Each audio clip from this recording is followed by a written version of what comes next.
Oi, pessoal, boa noite. Muita paz a todos, sejam bem-vindos.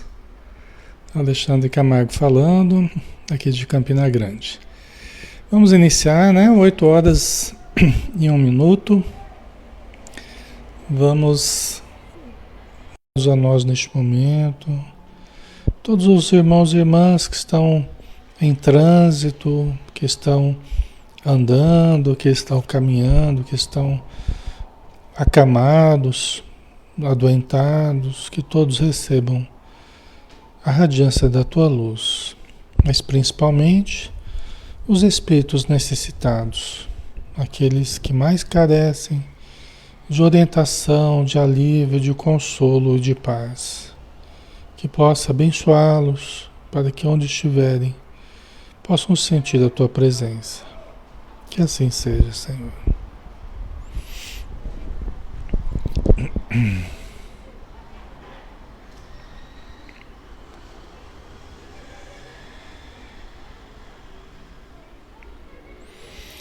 Muito bem. Tá tudo certinho aí? Estão me ouvindo e vendo? Tudo tranquilo? Tá tendo algum probleminha de conexão, pessoal?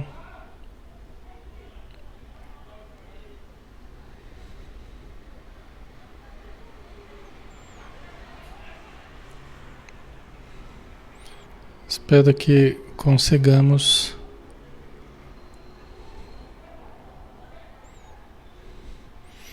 Tá tudo ok, né? Então, boa noite a todos, um grande abraço, tá? Sempre bom estar com vocês. Vamos lá, né? Vamos estudar.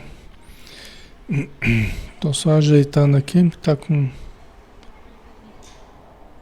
probleminha aqui. Tá com a conexão meio ruim, né? Final de ano, muita gente acessando, muita gente conversando, né? Muito evento, então acho que é isso, deve ficar muito sobrecarregado. Muito bem, pessoal, vamos lá. Vamos dar continuidade aos nossos estudos, né? A gente está aqui de segunda, às 20 horas, com o Livro dos Espíritos.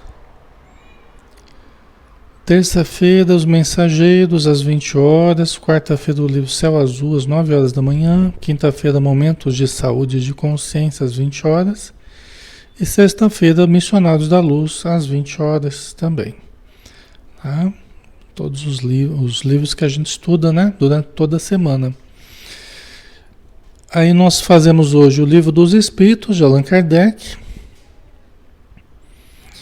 Vamos falar sobre os meios de conservação, vamos dar continuidade, né, ao estudo dessa obra. Obra de Allan Kardec, que é o codificador da doutrina espírita, né, o iniciador do espiritismo, e juntamente com os espíritos amigos, né, que responderam às questões que nós estudamos aqui no livro, certo? Então vamos lá, né? Vamos estudar. Nós estamos então na parte terceira das Leis Morais, capítulo 5 da Lei de Conservação, Meios de Conservação, tópico que a gente está estudando, né? E a pergunta que nós vamos começar hoje é a pergunta 708, tá? Então, Allan Kardec questiona aos espíritos: não há situações nas quais os meios de subsistência de maneira alguma depende da vontade do homem, sendo-lhe a privação do de que mais imperiosamente necessita uma consequência da força mesma das coisas? Né? Allan Kardec está perguntando, não tem situações nas quais os meios de subsistência, né, de sobrevivência, não dependem exatamente da vontade do homem, porque a gente falou, né, que às vezes não tinha o suficiente por falta de conhecimento do próprio homem, pelas deficiências do próprio homem, né? Nós sabemos dos problemas da nossa administração, né? Da nossa inteligência, organização e tudo mais. O próprio conhecimento da natureza, né? Mas aqui é diferente, Allan Kardec está querendo saber. Mas não tem vezes, não tem momentos que não depende. A subsistência não depende exatamente da vontade do homem e ele passa por uma privação do que ele necessita, né? Isso não seria uma consequência da força mesma das coisas, que não seria uma coisa natural, né? Não seria uma consequência natural essa privação que a gente pode ter, que independe. Vamos pensar fenômenos da natureza, né? Coisas que não dependeu da gente. De repente tem um vulcão que estourou lá e vai cinza em torno do planeta e tampa o sol. É uma das possibilidades mais plausíveis que nós temos, né?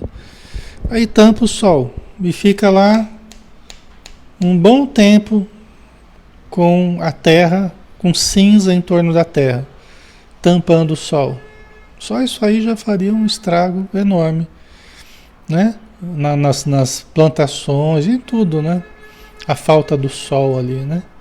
Durante meses, às vezes até anos, dependendo da situação, né? Desses super vulcões que tem, né?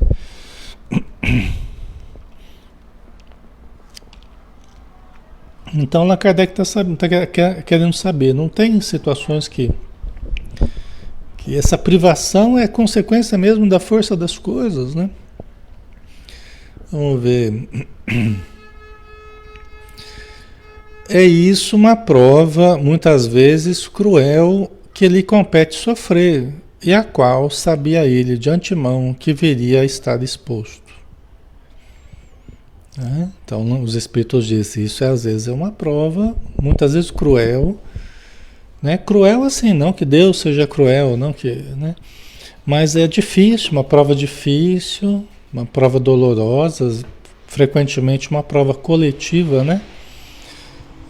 É uma prova coletiva, difícil, dolorosa, que lhe competia sofrer e a qual sabia ele de antemão que viria a estar exposto.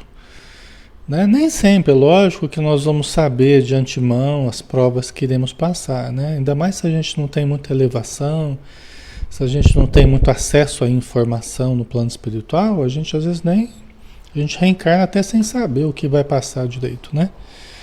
Mas algumas vezes sim, o espírito até sabe da época que ele vai reencarnar, ele sabe dos problemas a que ele vai estar exposto.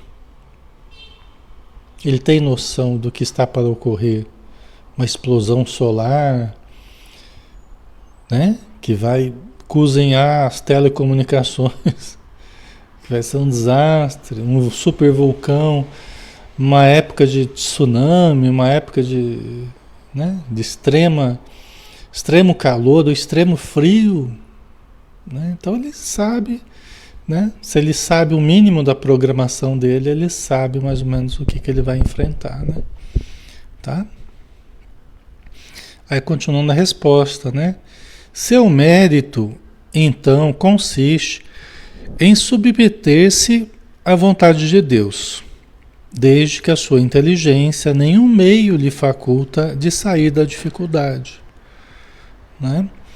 Então, aí é justamente uma situação em que às vezes a gente se vê às voltas, vamos dizer assim, em que não tem jeito, nós temos que passar por aquilo. Tem situações que a vida nos coloca que não tem saída. A gente quer se proteger de toda dor, de todo sofrimento, de toda privação, mas a vida nos coloca em situações em que não tem saída, não tem possibilidades, para que a gente passe pela coisa, né? Para que a gente viva aquela coisa, para que a gente experimente aquela situação e aprenda com aquela situação, com aquela privação, com aquele sofrimento. Então, né? Aí o que a gente pode fazer? A gente só tem que ter fé. Tem que confiar que Deus faz sempre o melhor para nós, que as leis da natureza são as leis divinas que regulam a evolução de todo o universo, a nossa evolução também. Então, tudo que acontece, né, está dentro daquilo que que é previsto, né, pelas leis divinas e que faz parte da nossa evolução. Não precisamos negar a Deus, não precisamos maldizer a Deus, não precisamos blasfemar, não precisamos nada disso. É só entendermos que se estamos passando é porque tínhamos que passar. Não estava no nosso controle, né? Porque a gente gosta de controlar. Se deixasse na nossa mão, a gente queria controlar tudo na nossa vida. Para evitar o sofrimento e obter prazer. Se dependesse de nós, né? A gente faria de tudo, a gente se protegeria de tudo para evitar o sofrimento e obter prazer. É o que a gente faria, não é? Tô certo ou tô errado?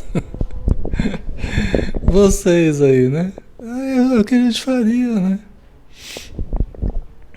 É o que a gente faria, se dependesse de nós. Por isso que tem situações que não vai depender de nós. Porque Deus sabe que nós somos danadinhos e tem coisas que a gente precisa aprender, né? Então, aí é só ter esperança, ter fé, paciência e aprender de fato com a situação, né? Aí continuando a resposta. Se a morte vier colhê-lo, cumpre-lhe recebê-la sem murmurar, ponderando que a hora da verdadeira libertação soou e que o desespero no derradeiro momento pode ocasionar-lhe a perda do fruto de toda a sua resignação. Né? Então, se acontecer da gente vir a morrer fisicamente, é lembrar que a vida física não é tudo, é apenas uma passagem aqui na matéria, é apenas um dia na nossa evolução, é apenas um momento no espaço-tempo que nós estamos vivendo, na eternidade, né, da nossa evolução. Então a gente tem que aceitar sem murmurar, né, sem nos revoltarmos. Por quê? Entendendo que soou a hora da libertação, da verdadeira libertação. Né? Que a gente quer se libertar de um monte de coisa. A gente quer se libertar da dor, do sofrimento, da carência, a gente quer se libertar, se proteger. Mas às vezes soa a real libertação, que é a libertação da matéria, a vivência espiritual de uma forma mais plena, né? E que o desespero que a gente venha a se permitir no derradeiro momento pode atrapalhar muito essa transição. Como assim, Alexandre? Pode atrapalhar muito. Porque veja bem, a pessoa pode ter vivido uma vida de uma forma muito boa, né? Conservando bons sentimentos, boas atitudes, uma boa postura perante a vida, moralmente falando, né? Foi uma pessoa de bem, mas dependendo de como a gente veja a morte, como a gente vivencia a morte, a gente pode tornar a situação tão difícil nessa transição, né? Porque emocionalmente a gente pode se desequilibrar e às vezes até ficar mais tempo do que precisava, né? Nas regiões inferiores, às vezes até que se consiga estabilizar um pouco, né? É o que os espíritos estão dizendo aqui, né, pessoal? O Edson, é só mais uma faixa desse LP. É verdade, é isso mesmo. É isso aí, Edson. Da cebola ali, né? Exatamente. Mais uma faixa que estamos gravando aí, o Hit Parade 2024. 2024 vai acontecer agora, né? Vamos gravar ainda 2024. A faixa de 2024. Mas vamos lá, né? E que o desespero no derradeiro momento pode ocasionar-lhe a perda do fruto de toda a sua resignação. Quer dizer, você viveu uma vida resignadamente, aí chega no finalzinho para marcar o gol, aí chuta para fora, né? Então é lógico, para tudo tem jeito, né? Às vezes pode passar um pouco mais de dificuldade, mas se é uma pessoa boa, se é uma pessoa que está, né, tem simpatias ali para ajudá-la, mais cedo ou mais tarde ela acaba sendo ajudada e tudo bem, né? A vida prossegue. a Cassileide, né? Na nossa sociedade não somos preparados para aceitar com resignação a morte. É medo de sentir dor, é verdade.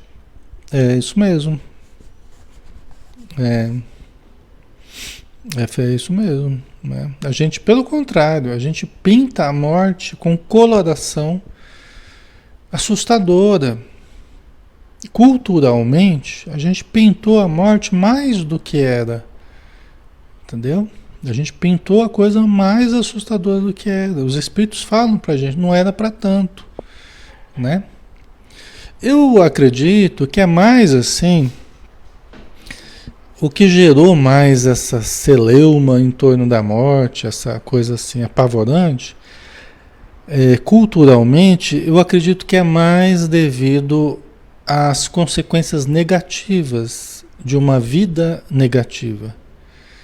Porque é provável que nós tenhamos tido existências que não foram boas, do ponto de vista moral, do ponto de vista evolutivo, sentimental, atitude nossa, né? Aí as consequências acabam sendo muito ruins. Então eu acho que isso marcou muito na coletividade, e aí acabou se pintando a morte de uma forma apavorante, né? Vamos dizer assim. Eu acho que é muito mais pelas consequências, né?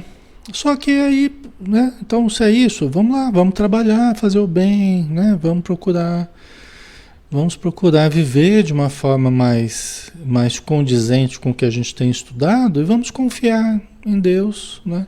Porque quem faz o melhor só pode esperar o melhor, né? Tá? Certo? Então vamos lá para a próxima, né? A Jerusa, nossas lembranças? Eu acho que sim, eu acho que muito pode ser de lembrança. Experiências traumáticas que a gente teve, né? Muitos de nós tivemos experiência traumática com a morte, né?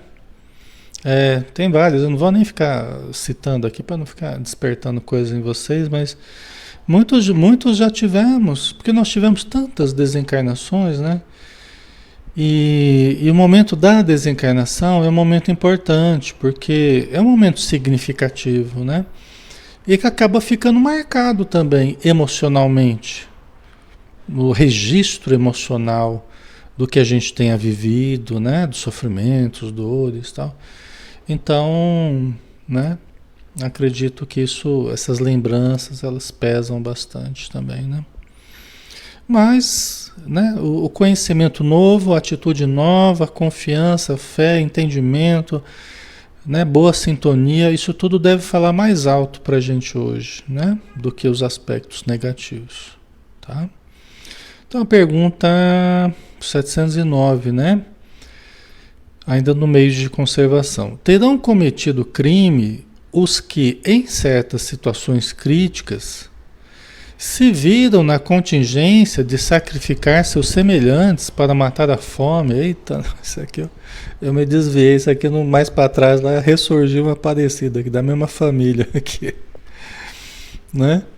Teve uma vez um dos estudos lá que eu cheguei até a não fazer, porque ia tocar nesse ponto aqui, que depois a gente grava os comentários, e às vezes acaba até bloqueando aqui, se descuidar, né? Mas vamos lá.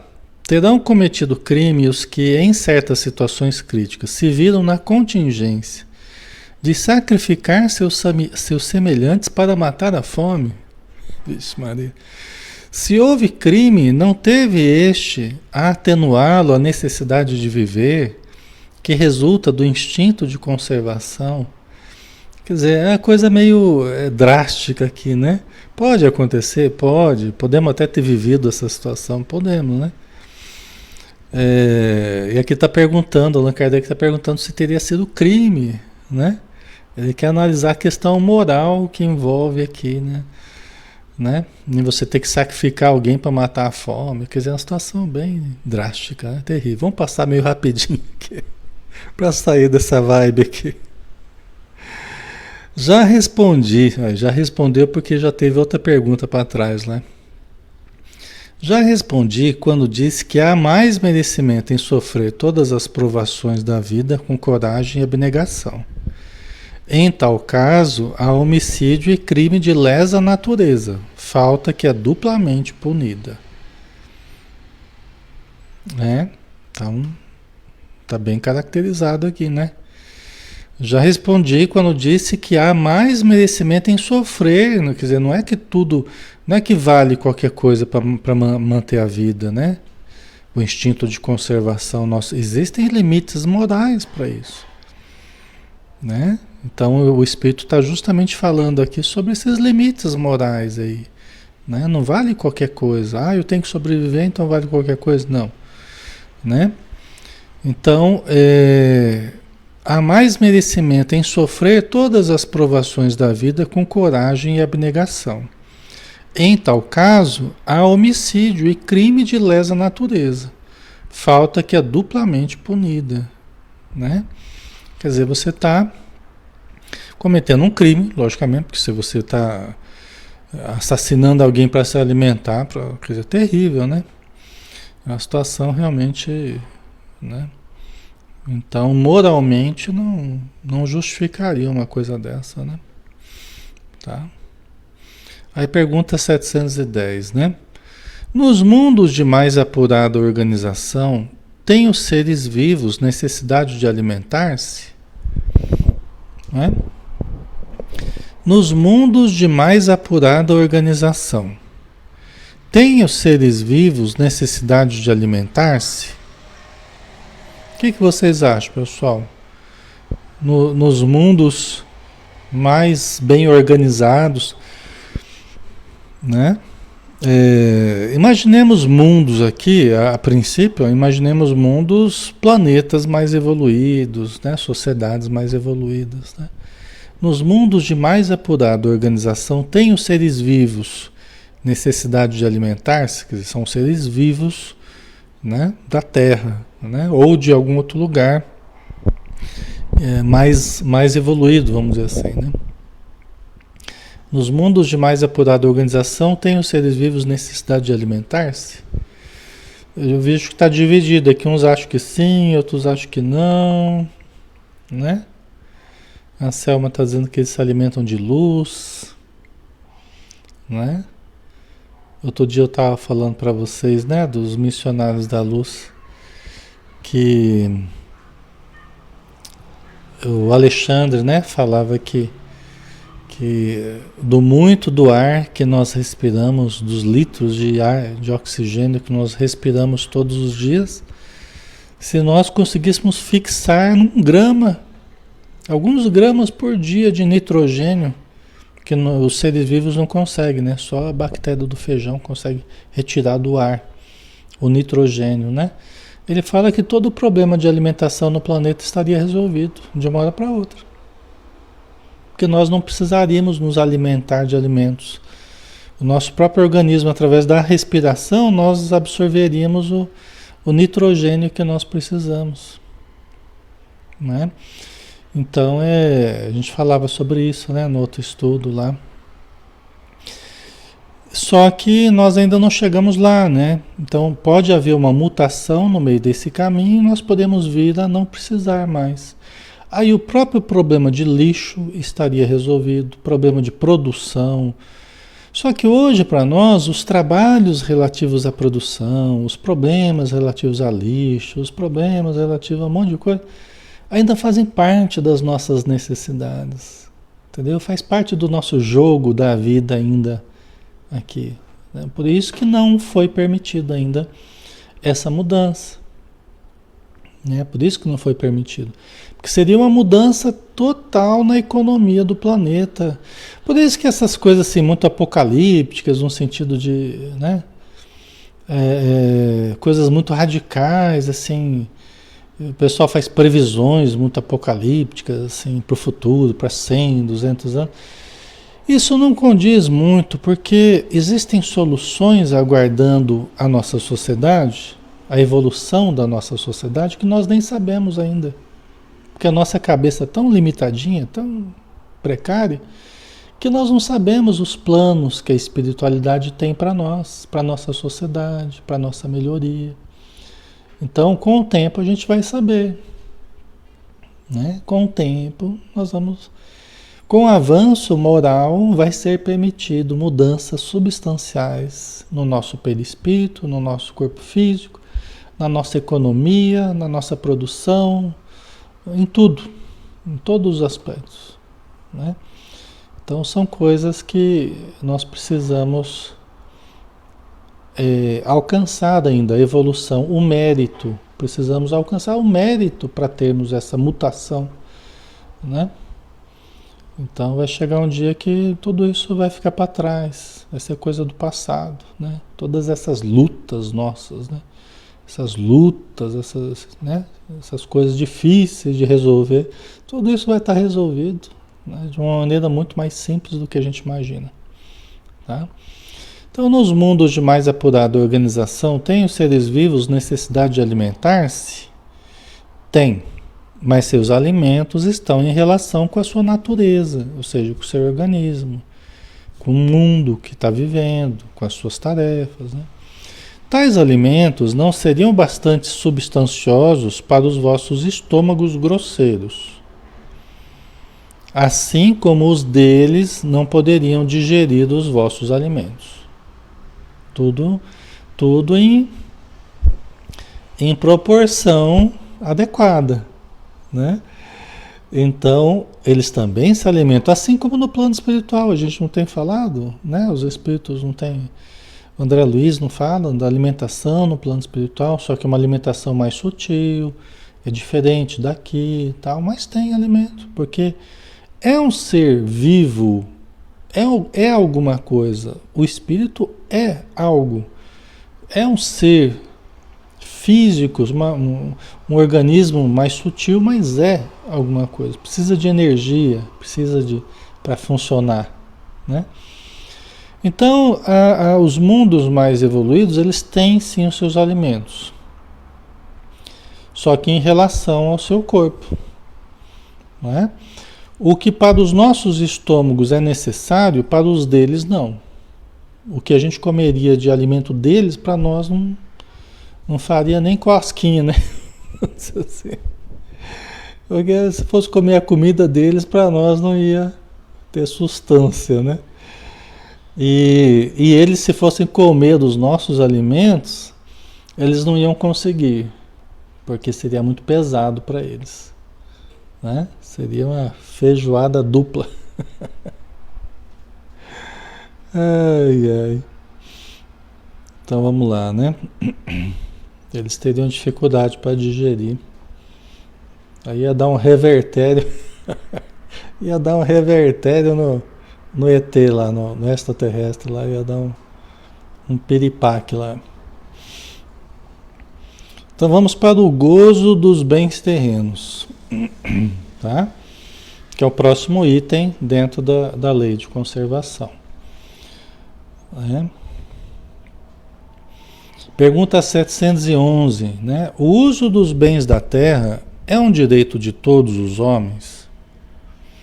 E aí, pessoal, o uso dos bens da terra, a gente já viu o que são os bens da terra, são todos os recursos que a terra oferece, não é apenas o que se planta, o que se colhe, é tudo, né?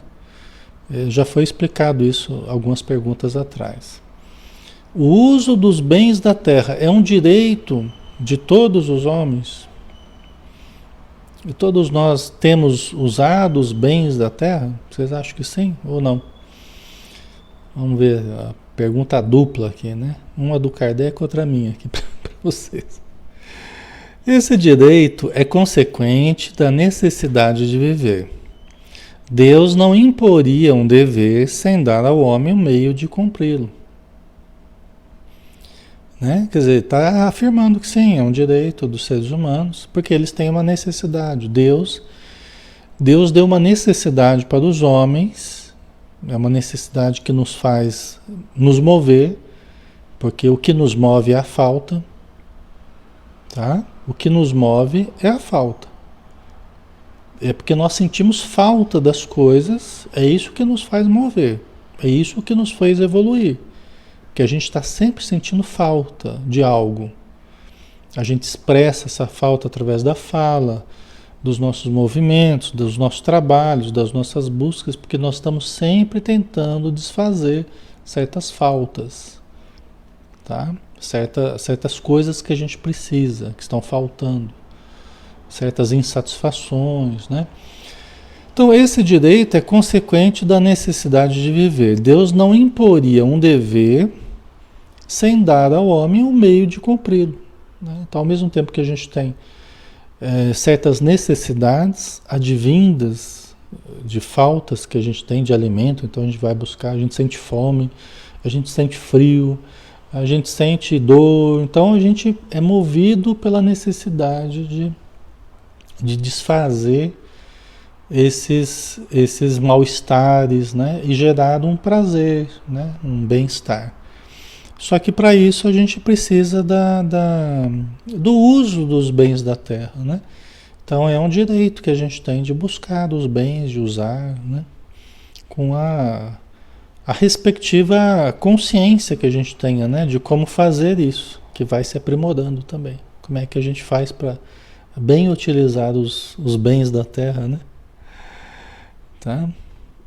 Então é o direito que a gente tem de manusear os elementos da natureza, descobrir coisas, produzir materiais, instrumentos, tudo isso é usar os bens da terra, da madeira, dos minerais, tudo isso é o que a civilização fez, é o que a gente tem feito, né? Com mais sabedoria, com menos sabedoria, aí, né? Pergunta 712. Com que fim pôs Deus atrativos no gozo dos bens materiais? Oh, essa perguntinha aqui, todos nós já fizemos algum dia ou vamos fazer, né? Essa pergunta aqui é das mais danadinhas, né? Com que fim pôs Deus atrativos no gozo dos bens materiais? Onde é que Deus estava com a cabeça?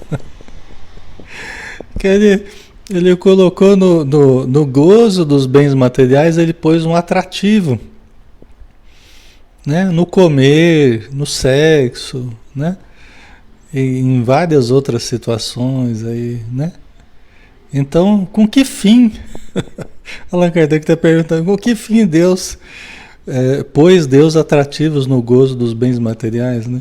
Quer dizer, não dá para ter ficado sem esses atrativos. Mas é que a gente precisava, é porque havia necessidade da gente buscar, né? Vamos ver a resposta aqui, senão eu vou querer responder antes dos espíritos aqui. Não vai prestar a coisa, né?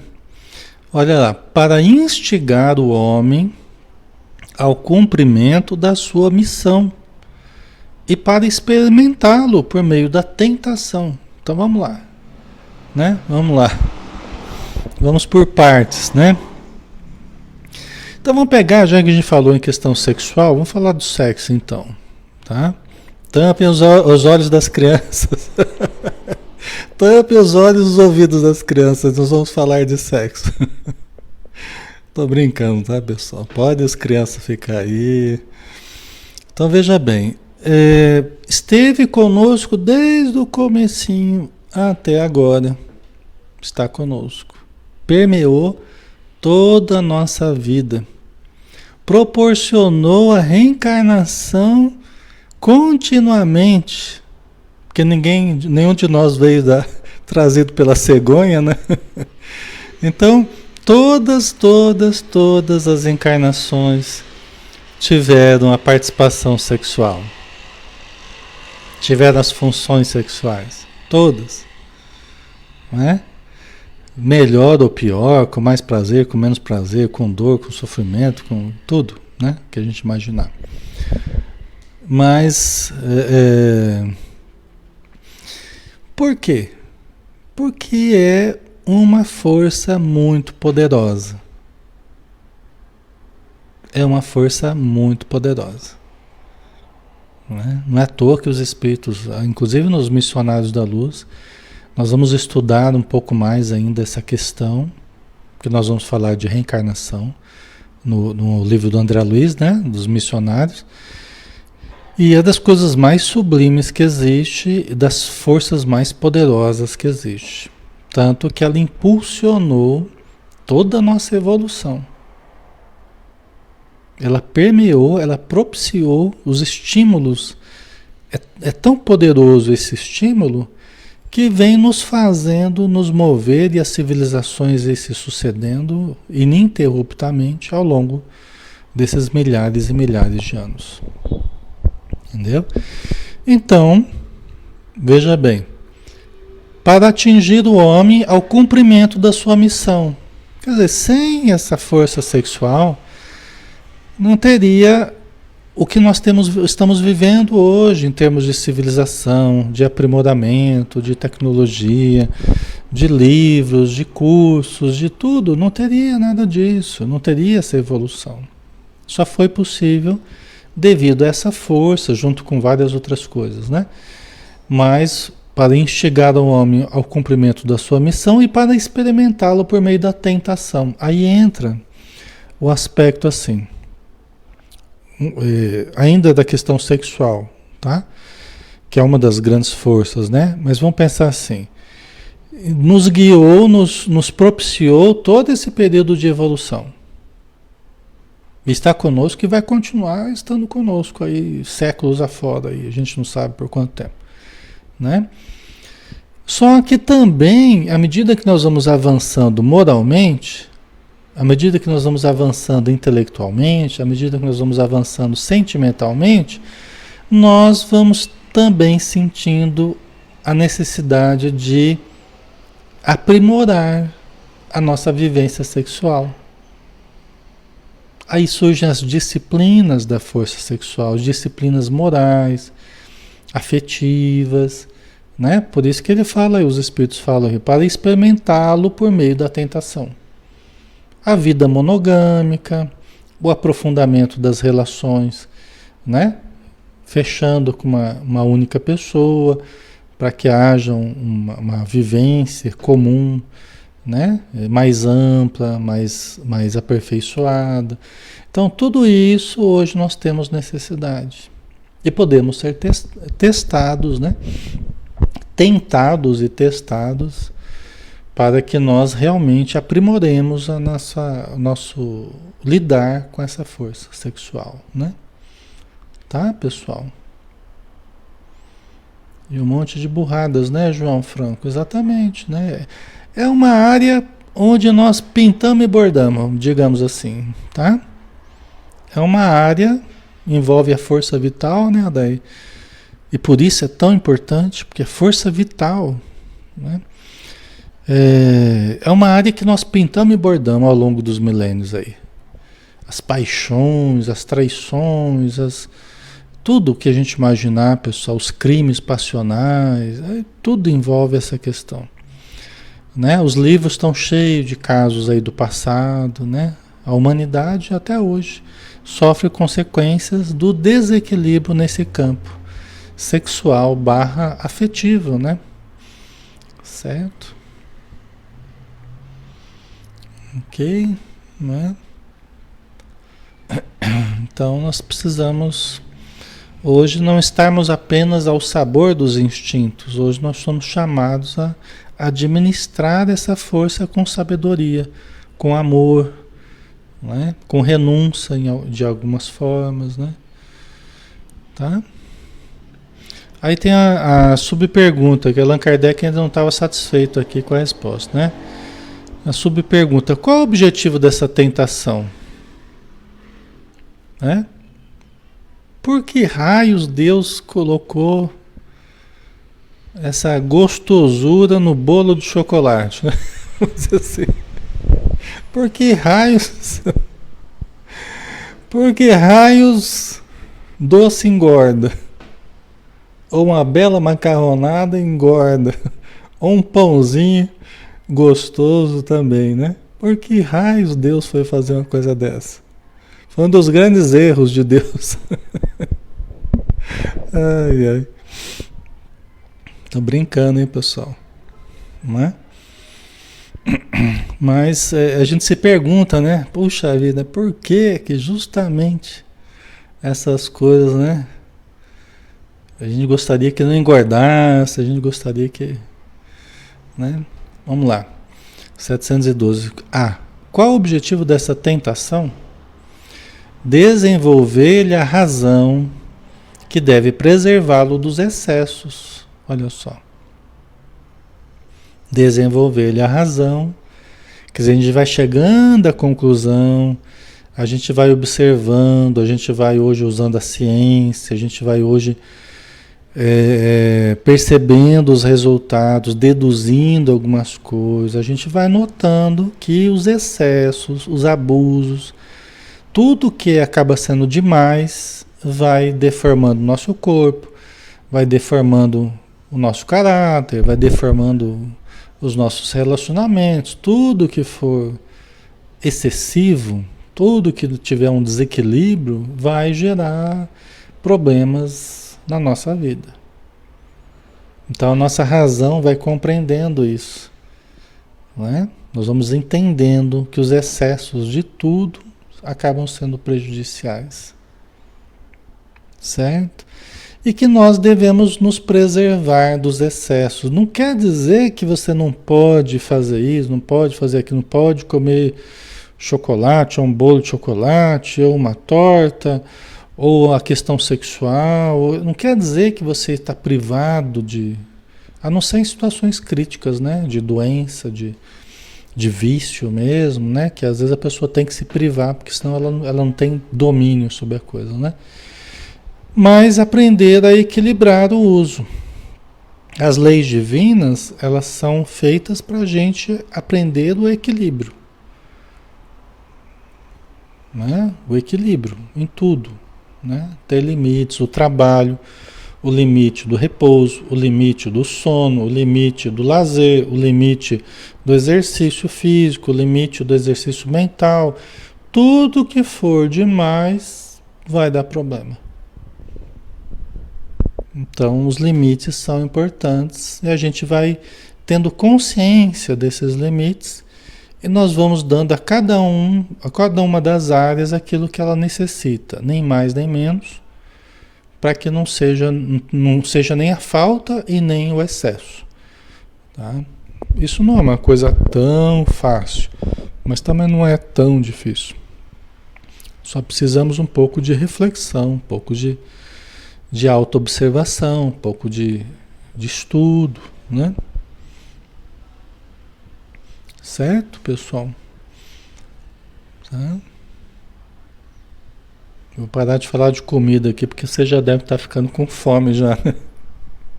Daqui a pouco o estômago começa a roncar aqui, vocês vão ouvir meu estômago roncar aqui. Tá? Então aí tem uma nota de Kardec aqui, né? Se o homem só fosse instigado a usar dos bens terrenos pela utilidade que tem, sua indiferença houvera talvez comprometido a harmonia do universo, de que deve a razão defendê-lo. Só um pouquinho, pessoal.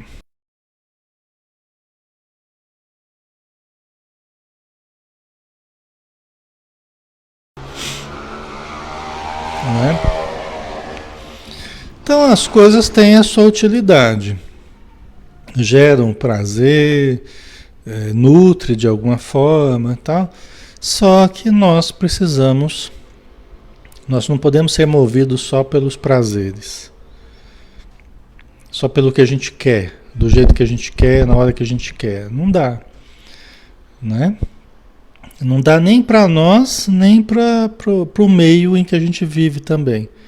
Porque tudo que for demais pode gerar uma escassez também daquele recurso. Então, para tudo tem equilíbrio, tanto dentro de nós, na nossa vida, quanto também no meio ambiente. Tudo que usarmos demais também vai gerar problema, né? Então, a razão ela acaba preservando esse conjunto todo de uma forma mais racional, né? Mais comedida, que é uma coisa que nós temos muito que aprender ainda, né? Estamos muito longe do ideal ainda.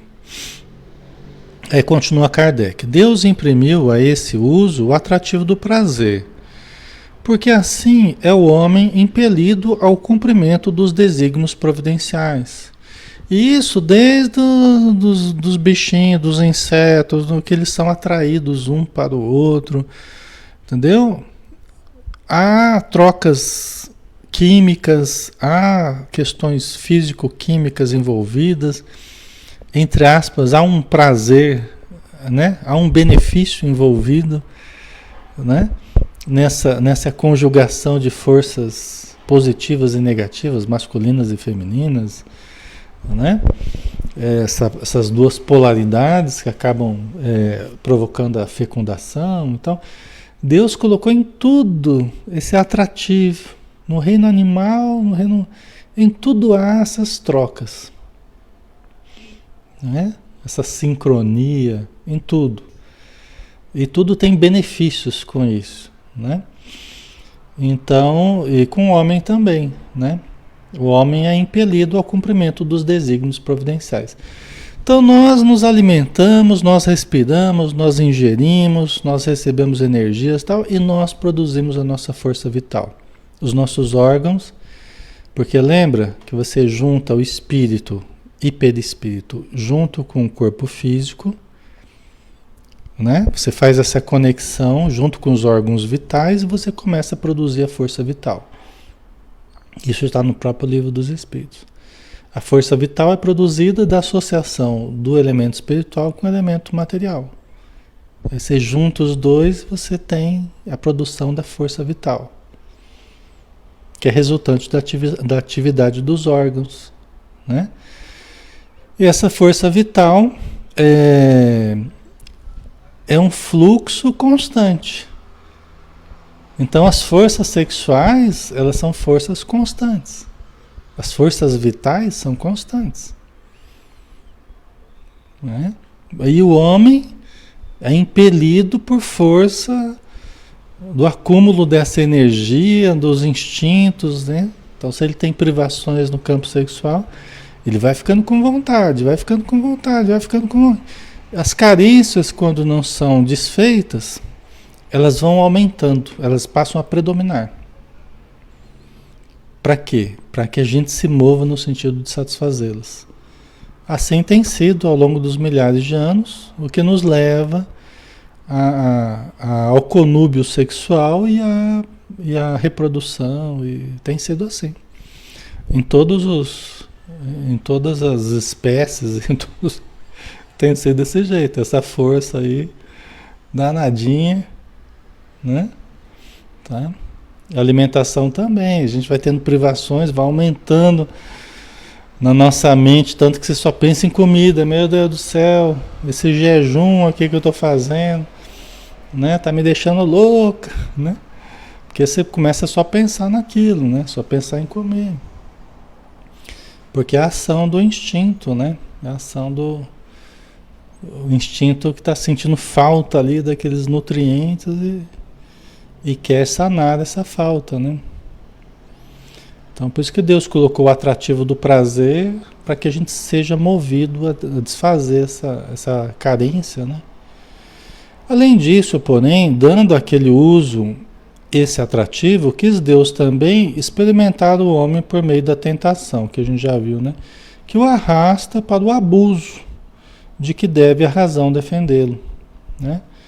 Então aí a gente fica entre duas forças, né? Entre a satisfação dos nossos desejos mais primitivos, mais instintivos, e entre a racionalidade que relativiza a força instintiva e nos faz pensar: puxa vida, mas eu estou ganhando peso, hein? Puxa, eu estou perdendo saúde, estou exagerando no doce, exagerando no sal, a pressão arterial está com dificuldade, a glicemia está alta, né? Então eu estou ali entre essas duas forças, né? As forças instintivas e até meio viciadas, né?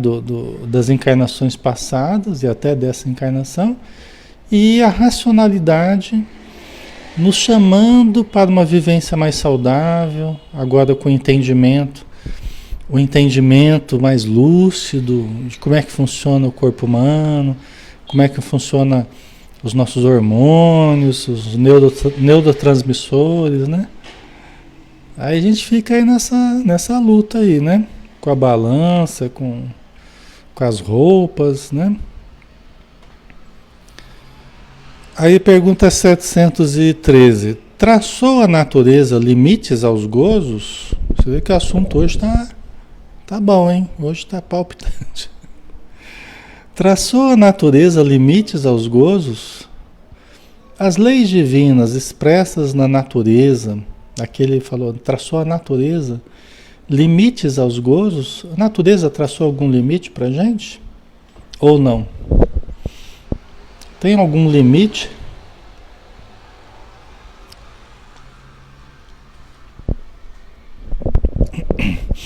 Algum limite nitidamente traçado, né? No nosso corpo, na natureza?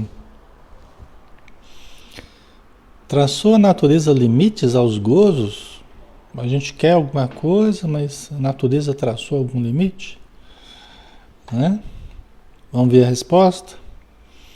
Traçou para vos indicar o limite do necessário, mas pelos vossos excessos chegais à saciedade e vos punis a vós mesmos.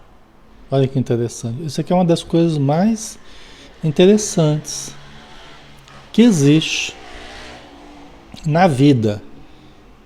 É uma das coisas mais importantes, mais interessantes, mais perfeitas que existe na vida.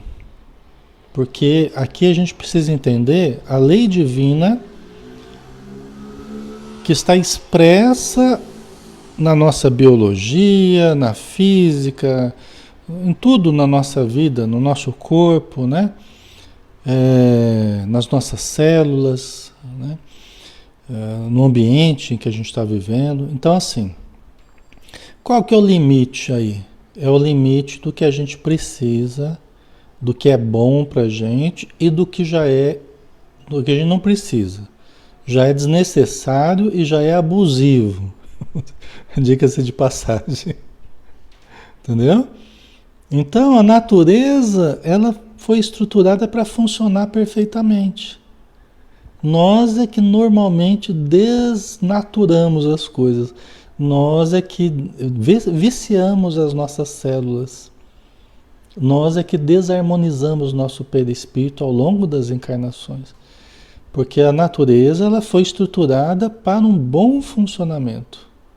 As células sabem exatamente o que fazer, como trabalhar de forma adequada, né? O problema é que nós vamos alterando o funcionamento virtuoso do corpo, nós vamos alterando ao longo da vida, através dos vícios, dos maus hábitos, com relação ao sono, com relação ao comer, com relação a tudo. Nós vamos atrapalhando o funcionamento do nosso organismo. Pela nossa indisciplina, que tudo é ritmo, né? Tudo são ritmos dentro de nós. E a nossa indisciplina acaba custando caro. O nosso desconhecimento. E sermos muito hedonistas. Então, se a gente está muito em busca de prazer, às vezes para sanar carências que a gente traz, né? Aí a gente se entrega aos excessos. Aí os excessos têm um custo, porque a lei divina, ela vai expressar. Agora vai ficar bom o negócio. Agora é hora de terminar, né?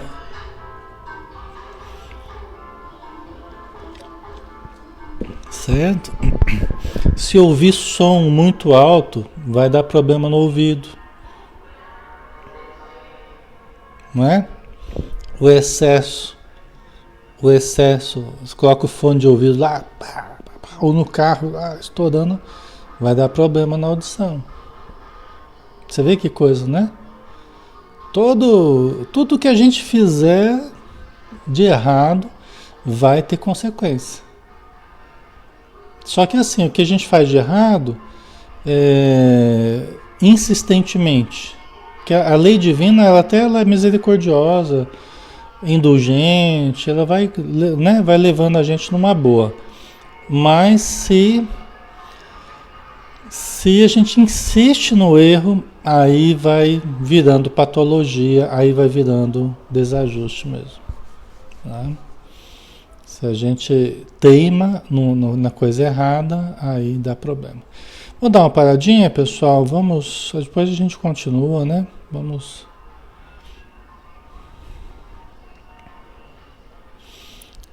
fazer a nossa prece final ao som dessa bela melodia. Ao som dessa bela melodia, essa sinfonia, né? Ai, Tânia, André Guedes, tudo tem um preço, não é verdade? É. A gente vai aprendendo na marra que tudo vai ter uma consequência, tudo tem um preço. Então vamos lá. Senhor Jesus, que a luz do teu amor nos acompanhe nas próximas horas, durante o sono, durante o nosso desprendimento, que possamos partir para experiências agradáveis, experiências positivas, experiências luminosas, elevadas, e trazermos de manhã o resumo das nossas vivências, todas as lembranças que sejam produtivas para nós guardarmos. Que os bons espíritos nos auxiliem em todos os lances da nossa vida, para que nós, através da intuição, possamos captá-los, os seus bons conselhos, os seus bons alvitres, suas boas inspirações, e que possamos transformá-las em escolhas saudáveis, escolhas com conhecimento, com consciência, para que nós não venhamos a nos arrependermos, não venhamos a cair no nosso caminho espiritual, mas possamos viver com a consciência em paz, a certeza de estarmos buscando o melhor para nós e para os outros que estão ao nosso redor. Muito obrigado por tudo. Permaneça conosco, Senhor, mais uma vez, que assim seja. Muito bem, pessoal. Obrigado pela presença de vocês, pelo carinho de todos. Um grande abraço, tá? Amanhã a gente está aqui de volta, né? Com os mensageiros e às 20 horas, tá? Então a gente espera por todos aí. Um abração. Até mais.